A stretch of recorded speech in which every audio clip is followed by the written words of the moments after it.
My dad and I walked outside. Hattie joined us after just a few minutes. She had a walking stick with feathers tied to the top. She had carved some ancient runes onto the polished wood, which started to glow at her chanting. A dome of light was cast over a portion of the grounds. Thank you, Hattie. Other cars were coming and parking. My father nodded and we headed into the dome of light first. The others followed. The 4 packs that served under our pack were the Red Wolf, Blue Moon, Valley Wolf, and New Moon. The Red Wolves longed for battle. Their warriors trained harder and longer. If you weren't strong enough, you were sent out to other packs. It was considered an honor to be recruited to join their ranks. The Blue Moon pack spent most of their time chasing the next adrenaline rush. A fair few were famous in extreme sports circles. A few even became Olympic medalists. Not surprisingly, a good amount of the regional fun came from their fame. The Valley Wolf pack focused on being as one with nature as possible. Their pack almost always had female leaders. They felt it more natural. They lived a nomadic lifestyle in the forests, not wanting to live in human comforts. They slept in trees and caves, still hunted and gathered their foods, although they also had a good base in agriculture. Traditions were woven around a respect for nature. This was why Valley Wolf children were named things like Flower, Leaf, Rain. My mother's name was River, and she named me after their tradition as they were her childhood pack. The New Moon pack actively hired witches to keep a weather eye open for prophecies.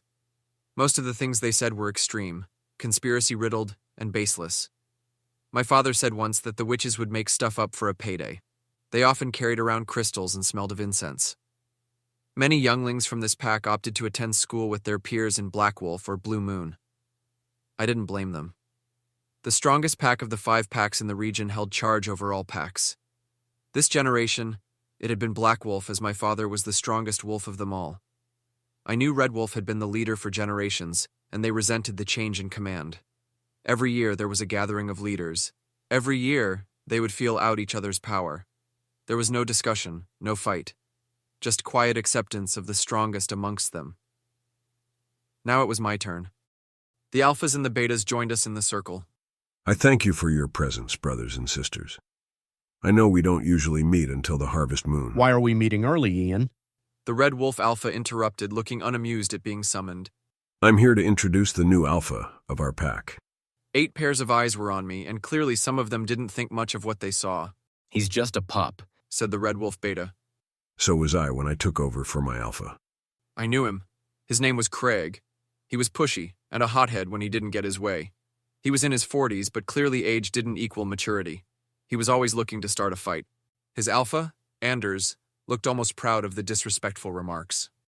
Is this position earned, or is it a hand-me-down? Earned, I stated clearly. I could show you if you'd like. I took one step forward, my anger, and honestly my frustrations from this entire month, oozed into my aura. Craig stepped back, casting his glance away immediately, knowing he was no match for me. Easy, son. Ian had the smallest of smiles hidden in the corner of his lips. Only I recognized it. I calmed myself. I will be retiring. We'll hold the alpha ceremony on the harvest moon, which is why I asked us to meet now. We can always reschedule if you're not ready. Not ready? Of course we're ready. Let's do this, Anders said. He looked at me challengingly. The 4 alphas gathered and I joined them. My dad stayed behind. I started with Gale, the alpha of Valley Wolf. She smiled, giving me a wink. She was my mother's cousin, though they had been more like sisters. I knew what that wink meant. It was a "you got this, kiddo." I smiled back. I was stronger without even trying.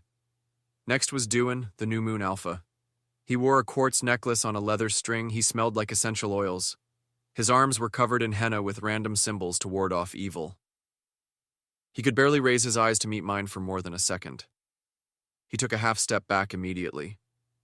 Next was Alpha Tate, looking more like a surfer than a leader of a pack. He took a measured breath, keeping his eyes on mine for almost 3 seconds. A quick grin from him and he stepped back. I knew what came next was the real showdown. Anders angrily kept his eyes from looking away. I hadn't had to exude my aura with the others, but I intensified my energy a fraction of what I had done with his beta just minutes ago. Anders' cheeks ticked. He shook like a man lifting 3 times his weight. I pushed my energy just a hint more, and Anders broke away with a loud exhale. Black Wolf will remain the head of all Nova Scotia packs. Gale looked proud of me. I appreciated that. Clover, her beta, smiled and assured me. You have our full support, Alpha Reed. I nodded, putting my hand to my heart, as was their custom to show respect. They both smiled and returned the gesture. Well, nice to be introduced. Alpha Tate seemed bored with the situation, looking ready to go do anything else. He wasn't the type to enjoy meetings. He wanted action. Tate's beta, Felix, chimed in, showcasing his hyper nature. We should celebrate in style. After the dull ceremony, we should have a huge bonfire and just run wild. We're planning a moon run. Awesome. This is disturbing news, Alpha Ian. New moon Alpha, Dewin said soberingly. Our contacts among the witches tell us an ancient danger is about to awaken. This danger will have power over any supernatural creature that lives. I caution you, this is not the time to be handing over your power. Ian didn't react much to this. He huffed a sigh and finally said, And why should witches have a say in our politics? Darkness is coming. Alpha Ian, we need you. The rushing darkness from my dream replayed in my mind. What was Dewin talking about? Somehow I didn't think I should dismiss it, but my father was skeptical. Produce this danger, Dewin. Show me. What is it? I don't know. Then there's nothing to talk about. You can always come to me with your concerns, Alpha Dewin. He looked up in surprised appreciation. I didn't need to use his title as I was stronger. Still, it was polite. The power dynamic here was quite stark. I didn't know I was so much more powerful than the other alphas, and I wasn't even in peak condition. I had won out over upperclassmen in the school competitions, semester after semester. I was one of the youngest candidates for the elite, but I pushed myself. I suppose that kind of training can make you strong. Still, this seemed extreme. I wondered if this was a trained trait or a natural one. Natural. My wolf said, still too angry to speak to me more than one word. Dewin looked at his beta, Jenny, and she dug for something in her pocket. She opened her palm, showing a small moonstone, and walked to me cautiously. A gift from our pack. It was bathed in moonlight for good luck. It should stay with the Alpha. I appreciatively took the moonstone from her. Thank you. I smiled. Jenny blushed and hurried back to her Alpha. You are all, of course, invited to the ceremony. Felix did a quick spin like a happy dance. Clover gave him an amused glance and he winked back. Gale rolled her eyes at the exchange. The leaders gathered here were mostly older, their betas younger, but none were younger than late 20s. I really was a pup. Despite what my father stated, he was mid-20s when he became Alpha. I was 19, just old enough to be moonbound. Still, Sarah and I would be the most powerful leaders. Ian added in conclusion, Our pact will remain. Brotherhood first. Brotherhood Brotherhood first. the others responded, Dewin mumbling the phrase a little late. He still looked anxious. What was this ancient power he feared so much? I'd have to ask my father later. The dome zapped and disappeared. Time's up. See y'all at the party. Felix pulled Tate away to their sports car. Anders and Craig left in their overly armored truck. Dewin and Jenny walked back to their sensible sedan, Dewin speaking in hurried, panicked tones as Jenny nodded. Hattie hurriedly came out of her hut and flagged Gale down. I wondered what they were talking about. But then I remembered that some of the valley wolves had the gift of sight as they were descended from powerful witches, so of course they had things to chat about with Hattie. After a moment, Gale waved my father over. Alone at last, I took a deep breath. My hand reached into my pocket and I clutched at the potion. I envied them, the valley wolves. The calm of nature was their constant companion.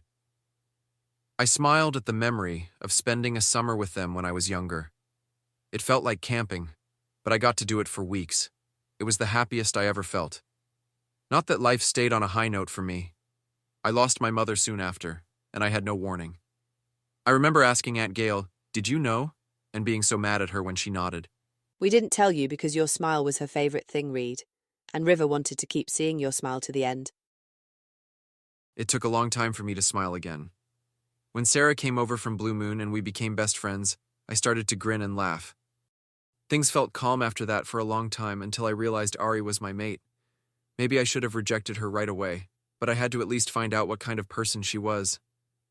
It seemed rude to just reject someone out of hand, and I was sure I would hate her anyway. Everyone else seemed to. But no, she was quietly kind.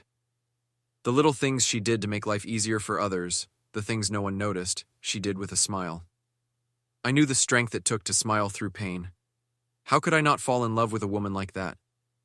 I watched Ari put little flowers by the library windows and watched the appreciation of the younglings who found them pretty. They never cared to know who left the flowers, and Ari was long gone by then. She was probably sweeping floors or washing dishes. She wasn't loved, she was ignored, she was overworked, and still, she smiled. I should have rejected her right away. She was the one person I could not be with. The one. My one. I watched as Ari worked to the bone and slept in the silo. Every night, I stood by that door, fighting the urge to rescue her from that place. How could I do that without betraying the pack? Still, how I longed to help her.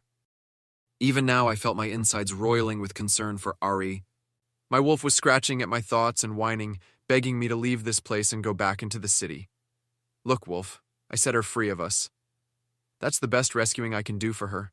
Knowing where she is would only be an indulgence on my part, and it will hurt more to leave her again.